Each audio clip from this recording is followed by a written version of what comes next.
गुरु बृहस्पति की जय हो। सभी श्रोताओं और भक्तजनों का योगा ज्योतिष यूट्यूब चैनल में आप सबका हार्दिक अभिनंदन है। गुरु बृहस्पति वार व्रत कथा। हिंदू कैलेंडर के अनुसार सप्ताह में 7 दिन होते हैं और प्रत्येक दिन का अपना अलग ही महत्व है। हिंदू धर्म के अनुसार प्रत्येक दिन को अलग अलग देवी देवताओं के पूजन के लिए निश्चित किया गया है। इसी तरह गुरुवार के दिन को भगवान विष्णु की पूजा के लिए निर्धारित किया गया है। इसके अलावा इस दिन बृहस्पति देव का व्रत करने से भी वह प्रसन्न हो जाते हैं और मनचाहा वरदान देते हैं। यदि किसी जातक की कुंडली में गुरु कमजोर स्थिति में है तो उसे अनुराधा नक्षत्र युक्त गुरुवार से व्रत आरंभ करके 7 गुरुवार का व्रत रखना चाहिए। इस व्रत से धन संपत्ति की प्राप्ति होती है और जो निसंतान है उन्हें संतान की प्राप्ति होती है। अभी एक आप कथा सुनिए गुरुवार की। बहुत समय पहले की बात है कि किसी नगर में एक व्यापारी रहता था। व्यापारी बहुत ही सज्जन था, लेकिन उसकी पत्नी बहुत ही कंजूस थी। व्यापारी जहां कमाने के साथ साथ दान पुण्य के काम भी दिल खोलकर करता था, वहीं उसकी पत्नी आए दिन द्वार पर आए साधुओं का निरादर करती रहती। एक बार क्या हुआ कि स्वयं बृहस्पति देव साधु के वेश में व्यापारी के द्वार पर पहुंच गए। अब घर पर व्यापारी तो था नहीं, इसलिए वह साधु का निरादर करने लगी और कहने लगी कि उसे इस धन दौलत से बहुत परेशानी हो रही है। कोई ऐसा उपाय बताओ जिससे ये नष्ट हो जाए। तब साधु के वेश में प्रकट हुए बृहस्पति देव ने उन्हें समझाने का प्रयास भी किया कि वह धन को नेकी के कामों में लगाएं, लेकिन उसने एक न सुनी। तब बृहस्पति देव ने कहा, यदि तुम वाकई में ये चाहती हो तो लगातार 7 बृहस्पति वार को अपने घर को गोबर से लीपना, अपना केश भी पीली मिट्टी से गुरुवार के दिन ही धोना, कपड़े भी इसी दिन धोना, अपने पति से भी बृहस्पतिवार को हजामत करवाने को कहना, भोजन में भी मांस मदिरा आदि का सेवन करने को कहा। ये कहकर बृहस्पति वहां से अंतर्ध्यान हो गए, लेकिन उनकी बातों को व्यापारी की पत्नी ने हल्के में नहीं लिया और जैसा उन्होंने कहा वैसा ही करने लगी। तीसरे बृहस्पतिवार तक तो उनके घर में कंगाली आ गई और वह भी मृत्यु को प्राप्त हो गई। व्यापारी की एक पुत्री भी थी। अब वह अपनी पुत्री को लेकर सड़क पर आ चुका था। गुजर बसर करने के लिए उसने दूसरे गांव की शरण ली।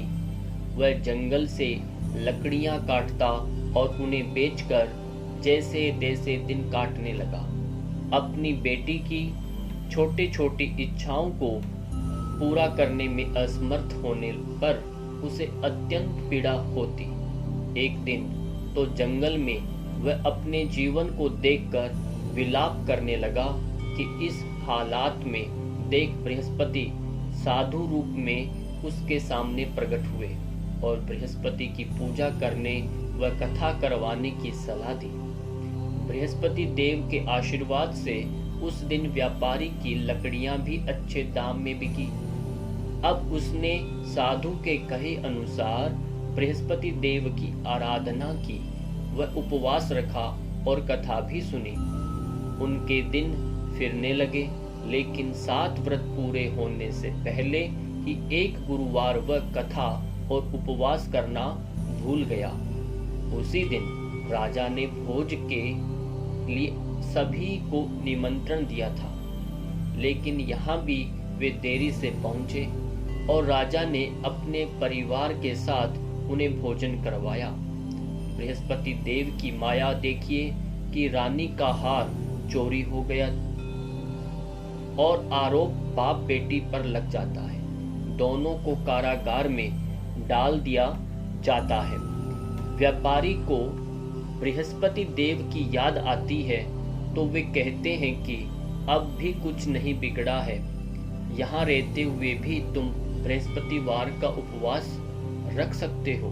कथा सुनो और सुनाओ और गुड़ चने का प्रसाद बांटो। अब व्यापारी को 2 पैसे वहीं जेल के दरवाजे पर मिलते हैं। वह एक महिला को गुड़ चना लाने के लिए बोलता है, लेकिन वह कहती है कि उसके बेटे का विवाह है, इसलिए वह थोड़ी जल्दी में है। वहीं एक और स्त्री आती है जिसके पुत्र की मृत्यु हो जाती है और वह उसके लिए कफन ला रही होती है। वह उससे भी कहता है कि बृहस्पति देव की कथा करने के लिए उसे गुड़ व चना ला कर दे। वह उसे ला कर देती है और स्वयं भी उसकी कथा सुनती है।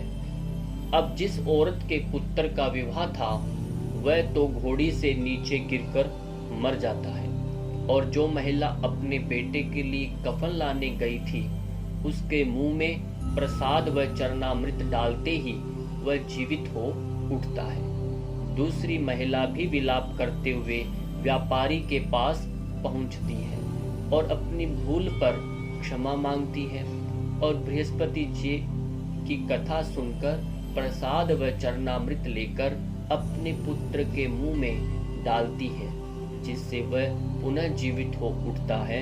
उसी रात राजा को भी बृहस्पति देव ने सपने में आकर बताते हैं कि उनका हार खोया नहीं है, बल्कि वह वही खूंटी पर टंगा है।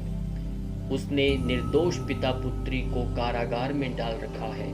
अगले ही दिन राजा उन्हें आजाद कर देता है और व्यापारी को बहुत सारा धन देकर उसकी पुत्री का विवाह भी स्वयं ही अच्छे धनी परिवार में करवाता है। शिक्षा क्या मिलती है इस कहानी से हमें? शिक्षा, जो व्यक्ति पूर्ण श्रद्धा, ईमानदारी एवं इच्छा शक्ति से कोई भी कार्य करता है तो उस पर भगवान बृहस्पति, माता पिता एवं गुरुजनों का आशीर्वाद सदैव बना रहता है। यदि कथा अच्छी लगे तो कमेंट में जय बृहस्पति देव लिखें और साथियों को जरूर शेयर करें। इसी के साथ सभी भक्तजनों को प्रणाम।